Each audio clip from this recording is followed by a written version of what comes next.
I want to talk about two things, two moments that show the real weirdness of Tolkien, the kind of untamable, magical weirdness that goes away, that is deliberately stripped away by his imitators. Let me point out that when we first meet Strider, aka Aragon, aka Lesar, he has all the names, he's carrying a broken sword. He's only carrying a broken sword. Film adaptations will either leave out this detail or, in Peter Jackson, they'll come up with a totally different, much more reasonable arrangement where, say, the broken sword is sitting in Rivendell on display under guard. No. Aragorn is walking around with his ancestors' broken sword and has been traipsing around the wilderness for decades without a functioning sword. If we're going to be reasonable, we want to ask, does Aragorn even know how to fight with a sword? How does he know how to fight with a sword? He's never had one that isn't busted and a precious heirloom he can't afford to damage more. That is not realistic even in fantasy terms. This is secondary creation and secondary belief. There's something fundamental, like there is something about the kind of innate connection between Aragorn's role as an heir and this sword's role as an heirloom. It doesn't leave his side. How does he fight all the enemies? How does he learn to be a great warrior? Pshaw. We're a little bit in the dream world here, right? Where he's carrying around this sword, which is less a practical tool than a sign of his underlying identity. And that's more important. The other thing you'll notice again in the essay on fairy stories, Tolkien talks about a secondary world, a secondary creation, a full-on new world. That fantasy is part of the human, and Tolkien, from his religious perspective, would say the divinely granted creativity. That, from Tolkien's perspective, humans are in God's image because they can reason, because they're moral, but also because they can create. This is a way of getting closer to the God of Abraham by making up worlds. And it's a natural part of our intellect because you can say the green sun. What Tolkien will do that other more disciplined, but also more formulaic writers, even very great writers, won't do is have magical moments, bits of scenery that are that play no role in the plot. So you see, he's digressive. He's not going anywhere very far. Yeah, he's not super interested in the plot. We're on a journey. We're traveling around looking at this highly detailed world, and there's magical stuff in this world that has nothing to do with this story. The example I would give you from the Fellowship of the Ring: turn to Book 2, Chapter 6, Lothlorien.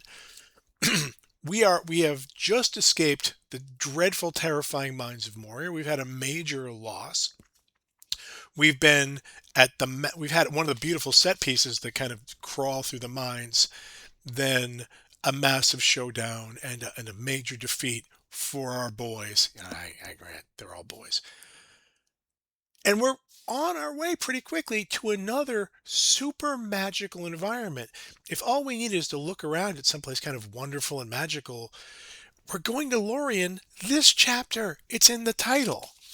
But first, we're going to go out of our way in every sense, out of the character's way, out of the narrative's way, out of the story's way, out of the reader's way.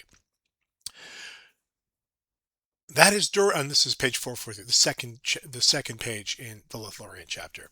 That is Durin's stone, cried Gimli. I cannot pass without turning aside for a moment to look at the wonder of the Dale. That's Tolkien in a nutshell.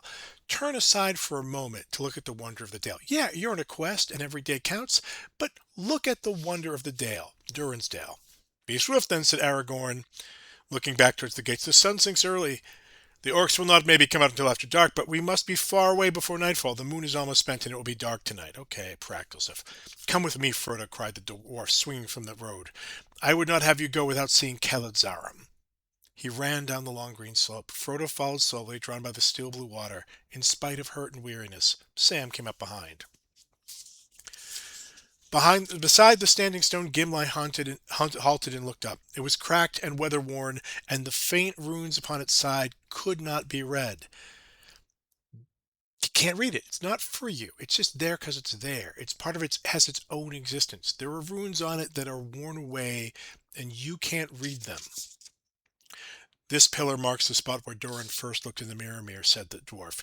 Let us look ourselves once. There we go. They stooped over the dark water.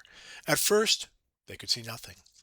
Then slowly they saw the forms of the encircling mountains mirrored in a profound blue, and the peaks were like plumes of white flame above them.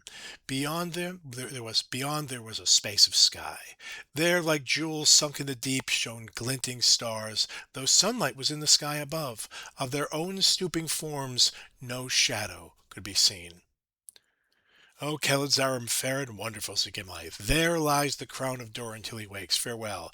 He bowed and turned away and hastened back up the greensward to the road again. What did you see? Said Pippin to Sam. But Sam was too deep in thought to answer.